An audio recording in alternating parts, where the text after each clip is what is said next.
友咧就好想問翻阿 Cindy 嗰個問題㗎，佢就係話關於咧佢呢個做殯儀行業啊，究竟佢適唔適合佩戴水晶喎？即係佢係一個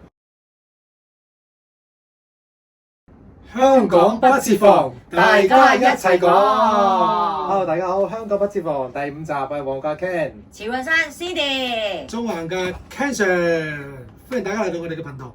好耐冇見。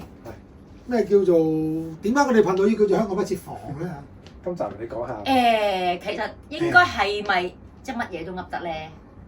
冇錯啦，其實乜嘢噏得咧，就係話咧，就係我哋不單止我哋自己可以乜都噏啦，而且同觀眾咧，我哋都可以有一個聯動啊，互動得唔得？係嘛？即係如果觀眾對我哋講嘅題目啊，有啲咩建議啊、意見啊，甚至你哋想聽啲乜嘢啊，想睇下我哋大家有啲咩嘅見解之類之類啦，都可以同我哋聯動嘅喎，就喺我哋嘅留言嗰度啦，留言區啦就提呢個問題啦。上一次個集題咩問題啊 ？Cancer， 咁我哋今次係回應翻我哋上一集嘅網友咧，就好想問翻阿 Cindy 嗰個問題㗎，佢就係話關於咧佢呢個做殯儀行業啊，究竟佢適唔適合佩戴水晶喎？即係佢係一個做殯儀行業㗎，咁其實我都想知究竟對佩戴水晶係即係輪到我發揮啦，係嘛？深入喎，係啊。其實殯儀行業咧，近呢幾年咧都好多招聘啊，好多新入啊，好多年青嘅後生仔女都去做呢個嘅。咁佢哋以前咧，我哋阿媽嘅年代好舊式咧，咪好中意帶晒啲佛牌啊、觀音啊、關公啊、符啊咁樣愛嚟做旁身係咪？因為始終殯儀行業咧係一啲比較邪門啊、陰邪嘅行業，咁為咗保平安自身咧，一定要佩戴住呢啲，做一個保護膜，保護住自己，唔好有啲咩問題發生。咁好啦，咁但係隨着而家年代變遷啦，嗱我哋年幾前咪一套破地獄嘅，咁破地獄唔知大家有冇睇到啦？哇！票房冠軍啦，破地獄我都睇咗2次，佢亦都有個續集。咁咧裏邊咧其中一個化妝師咧即係幫嗰個死者化妝咧。係一個好年青、好 in 嘅化妝師啊！你斷估你都估唔到佢原來係一個化妝師，好似蘭桂坊去 rap 咁樣嘅啫。哦，係啊，好後生，好後生，真有其人係真事，我都聽過，真係㗎，好後生㗎。係啊，好後生，根本你都唔知道佢係做殯儀，即係只不過呢個人而家賴一賴過咁。好啦，咁點解佢哋而家會有啲轉型咧？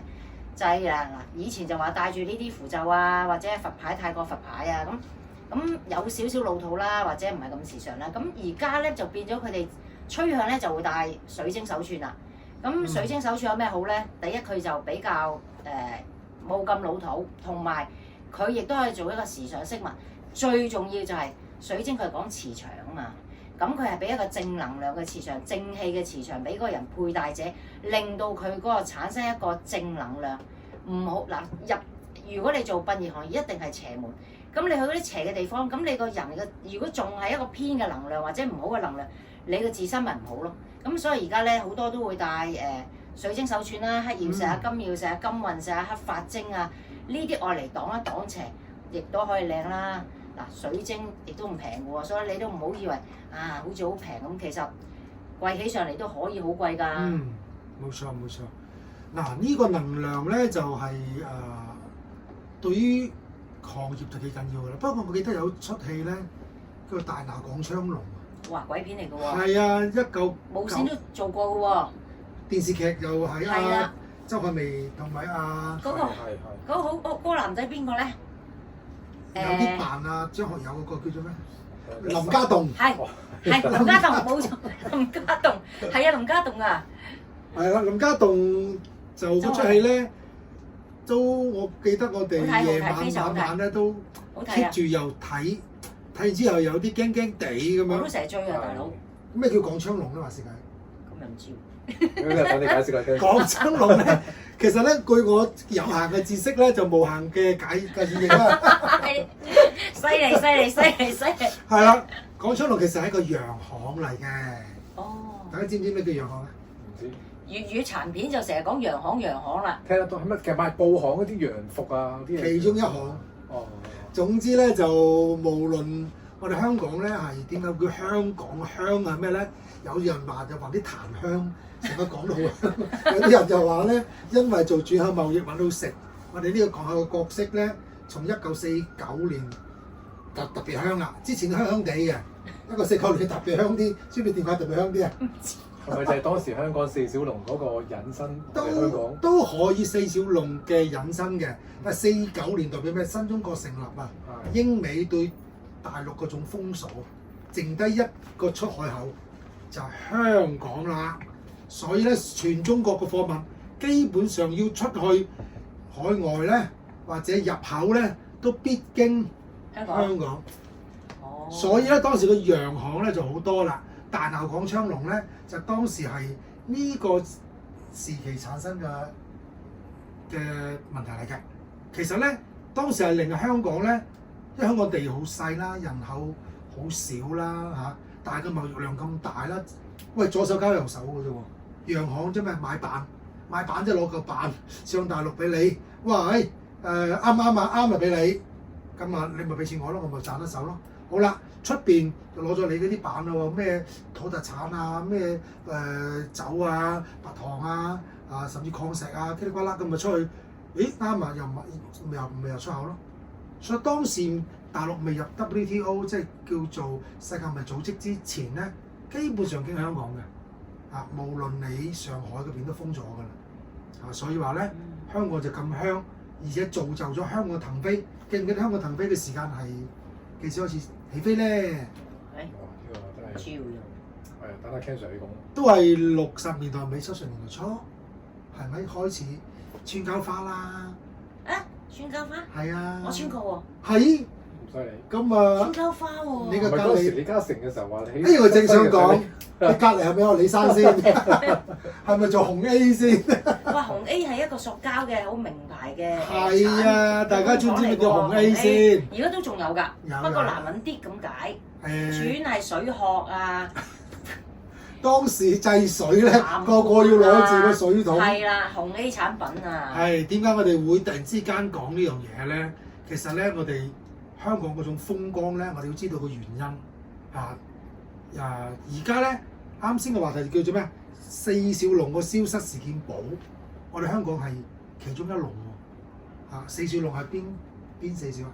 新加坡、台灣、南韓、香港。我以為先至講嘅李小龍、梁小龍、成龍加狄龍。係喎，都係喎。都係四小龍。俾阿 Ken 哥就講啱咗啦。今日其實係咪消失咗咧？而家都響度㗎，點解叫消失咗咧？係咯，點解咧？點解咧？先點揾？警方唔好咯。係啦，Cindy係最直接嘅，所以咧你揾 Cindy 呃人咧，直接就呃到你。扮豬食老虎嗰隻就 Cindy。真係㗎，即係個經濟冇咁好就消失咗啦。消失咗啲咩咧？我哋呢個香港啊，以前啲洋行，你個上環，大家有冇嚟上環先？上環好多洋行嘅以前，知唔知啊？海味都係睇預售片係咯。海味都係一個行，海味行。但係嗰啲咩布行啊、貿易行啊嗰啲咧好多嘅，即係中上環去到西營盤啦但係而家咧，你仲有咩行啊？即係冇晒行㗎咯喎，而家冇晒行啊！係啦，你直頭入去唔使睇乜嘢啦，你睇去到我哋亞洲貨櫃碼頭、1號、2號碼頭，當年你去提貨，你冇半日你都落唔到樓啦，係咪？今時今日你揸架車一直過去，冷清清係嘛？一腳油踩到尾即係就咁嘅情況啦。因為我哋個轉口貿易咧出現咗重大嘅轉勢，我哋叫做因為點解咧？因為國內自己都有自己嘅碼頭啦，上海啊、寧波啊、深圳鹽田啊、之處女，甚至係有嗰啲大連港啊嗰啲，總之即係都唔需要香港。冇錯啦，即係唔需要再靠我哋啦，佢哋自己已經長大，自己搞掂啦。冇錯，除非係啲好急嘅嗰啲板啊，一櫃半櫃嗰啲咧，就有機會經香港就係咁嘅情況。咁台灣又點樣消失咧？因為我哋貿易缺乏咗，我哋冇新嘅經濟動能去注入，再加埋我哋賴以生存嘅穿膠花、紅 A 係嘛？搬咗去邊啊？大陸咯，廠唔見咗啦。總之東南亞啦、大陸啦、越南啦、印尼啦，仲咩以前好出名㗎，我嗰個年代。仲有啲製衣咧、洗水啦、牛仔褲啦、車衫啦、冇錯啦房款啊，最記得啦。所以話咧，我哋呢代人咧就見清咗呢啲嘅轉變，嗰種轉變有冇得改變咧？嗱，我哋首先分析下，不過逐個嚟啊。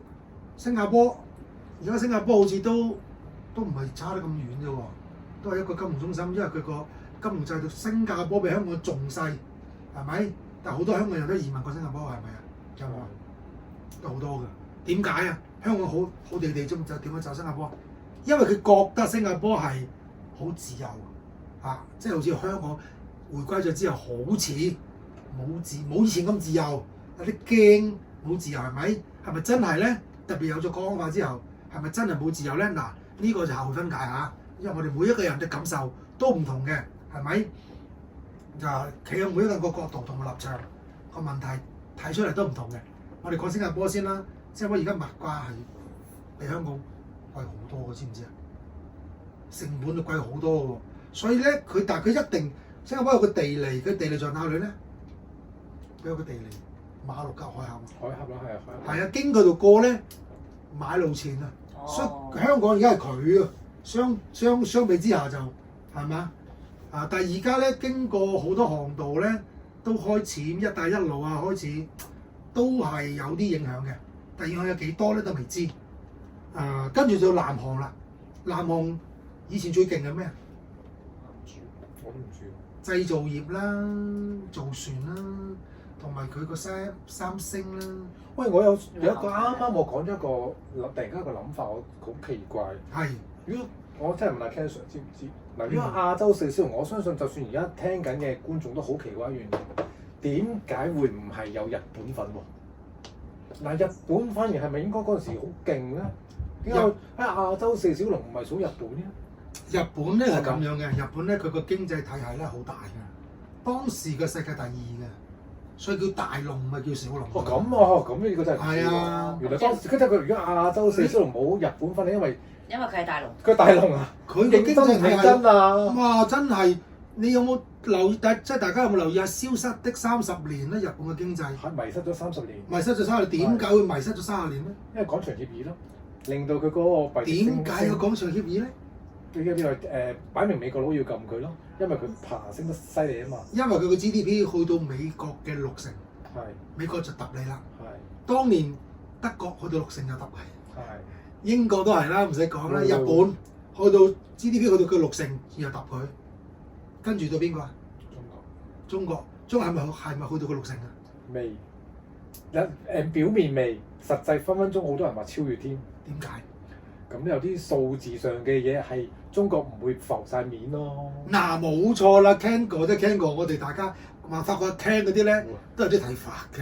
至於睇法係點樣咧？大家見仁見智。啲話後話啦，後話啦。阿 Cindy 咧都帶有啲仙氣話你聽，係嘛？嗱，點解咧？嗱，例如呢嚿咧就係崖臼啦，我哋當係一座山。呢個咧就水平面。嗱，浮向面嘅咧就見到啦嚇。呢個就係已知嘅數據，但係大陸咧好中意咩啊？唔好講好中意啦，某一啲嘅數字唔會真實地反映啦，我哋不如包裝得好聽啲。其實咧，每一個人都想作大嘅，係反而咧大陸咧就好千方百計咧隱瞞，就作細嘅，因為好多民營企業咧為咗漏稅啊，報細數，出到嚟香港條數咧，即係港交所上市嗰啲咧。佢係細數嚟，即係有時業績就作大啦，但係有時候咧係作細嘅喎，作細嘅交少啲稅嘅嘛。當時就係咁樣嘅情況，即係我哋講嘅即係90年代、2000年鬆啲貿易戰嗰段時間啦，鬆少少啦。嗱，咁啊四小龍咧就個經濟嘅結構咧，日本仔就大龍啦嚇，大龍咧佢當時大家都知道嗰啲品牌啦，好多咩火箭炮有冇？你好，係啊係。有冇買過火箭炮？有。東芝火箭炮。有冇車到山前必有路，有路必有咩啊？日本車係嘛？我哋香港有幾多車係有冇咩 Isuzu 啊？係嘛？豐田啊，到而家嗰啲係嘛？從的士到貨運都好多啦，係咪？到巴士係咪？到嗰啲旅遊巴係咪先？到泥頭車係嘛？下下都係日本車啦，係咪？而家咧少咗好多咯，唔係我哋少咗好多咯。我哋最出名個叫做咩？有一個日本品牌，我而家都唔記得，即係喺邊方面先？車定係電電器啊？日立啊，仲有咧？東芝，仲有？三菱，仲有？日立、東芝、三菱，仲有一個做相機好出名嘅Canon 係啦，Canon 同 Nikon 咯，因為 Canon 有 Nikon。喺 Nikon 咯，相機嗰時好出名。係咪 Canon 同 Nikon 我都唔記得咗係咪日本啊 Sony 啊，我記得。Sony 啊 Panasonic 係啦。Panasonic 而家都仲有，不過Sony 都一樣有。不過咧已經市場佔有率咧係低咗好多。當然。代之而起嘅咩啊？ LG 啦、Samsung 啦。電視就係咯，啲電視就係。嗱，韓國嘅品牌。所以咧 Cindy 咧就直統唔好呃你哋唔到嘅，好直嘅。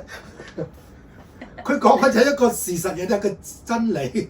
Cindy，大家記住聽 Cindy 講嘢嚇，佢講真嘅嘢咧都係真嘅，冇錯啦，就係咁啦。因為我哋喺市面上已經睇到個市場佔有率，就睇到個經濟嘅起起落落啦。咁啊，我想再問韓國當年做船業世界第一啦，而家咧？而家中國都有排名嘅，中國都係而家變咗第一，但係佢已經係韓國都唔差㗎啦，幾個 percent 㗎咋？係。中國啊已經攞咗7-8成㗎啦，一訂單，即係做嗰啲郵輪啊、運石油啊、天然氣啊、貨櫃船啊、10萬噸級嗰啲咧，全部走晒過嚟，即係個生產力嗰種轉移啊！所以而家當我哋傾咗咁多嘢之後，大家有冇留意到亞洲4小龍？喂，大龍都消失咯喎！大龍而家日本嘅經濟，你睇下佢嗰啲數據嚇，喂睇下佢啲年報咯，嗰啲經濟增長啊！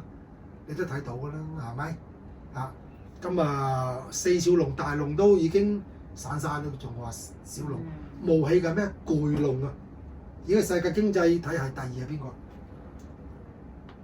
叫做中國咯，已經有4倍日本嘅 GDP 㗎啦，已經，仲跨越到而家有4倍，即係同美國係相當之接近，而且有某啲範圍係。數字上咧，因為我哋有時候玩股票仔，聽下問我哋講嘅係嗰啲分析師啊、經濟師啊出嚟啲數據嚟嘅。嗰啲數據話大陸嘅購買力在某個程度上已經係超越咗美國嘅。係啦。咁其實咧，我哋今集咧嘅時間咧就差唔多啦。但係我有少少咧要講翻關於Cindy頭先講嗰個問題咧，就回應翻嗰個網友先。咁即係其實應該咧，Cindy 所講嘅咧就係，就算喺殯儀行業裏邊嘅話咧，就唔需要避忌佩戴水晶嘅問題啦。因為而家就算好多年輕化嘅新一代咧，都係會好接受去佩戴水晶嘅嚇。希望解答到呢個網友嘅問題啦。因為呢個年輕化嘅趨勢，去接受水晶呢個時代已經轉變咗啦，係啦。咁而我哋今集咧所講咧，本身咧就係想講4小龍嘅，突然間就衝擊咗有條大龍出嚟嚇。咁呢個大龍嘅事件咧，就好多我諗都好多網友都突然間有咗咁嘅意識之後咧，好多問題㗎啦。咁我哋留翻下一集睇下會唔會再衍生，再講呢個大龍同埋4小龍嘅衍生嘅演變，好嘛？未結束之前咧，我哋想再補充一下最細嗰條龍咧，就係人，冇錯啦。即係睇個人平均嘅人收入咧，已經跌落去咩咧？大陸一個2、3線城市。係啊，即係我哋呢啲去台灣旅行過嗰啲咧，你睇下嗰啲物價、人工啊、公務員嘅人工啊，雖然台灣都好有自己嘅優勢嘅，譬如話咧個地方好環保啦，好天然啦，係咪？但係你睇嗰啲建築物啊、人均收入啊，甚至有啲意識形態啊，各方面咧係已經有啲俾我感覺上啊，即係唔好介意啊，係啦。當年我哋好多台灣嘅歌曲啊，個文化嘅影響，而家都已經開始見唔到啦。好，非常之好。係啦。嗱，咁我哋下一集咧就希望啦，如果有網友繼續想知道關於4小龍啦、大龍啦、台灣啦、新加坡嘅話咧，即係多啲留言去去問我哋嚇，因為阿 Ken Sir 咧真係非常之咁熟悉㗎啦，對我哋呢個香港嘅由四小龍嘅演變啦、洋行嘅演變啦，去到引申一個新嘅話題，同大家去香港不設防咁去再繼續傾落去，好冇？咁今集嘅交流多啲係啦。今集嘅內容到呢度啦喎，我哋下一集再見啦，好冇？好，好，拜拜。嗱，拜拜之前咧，大家記得訂閱啦、點讚啦、收藏啦，因為我哋三個人做頻道咧，講真咧都要好努力㗎。最緊要大家支持，而家最緊要大家支持。多謝大家支持啊！好，好，拜拜拜。拜。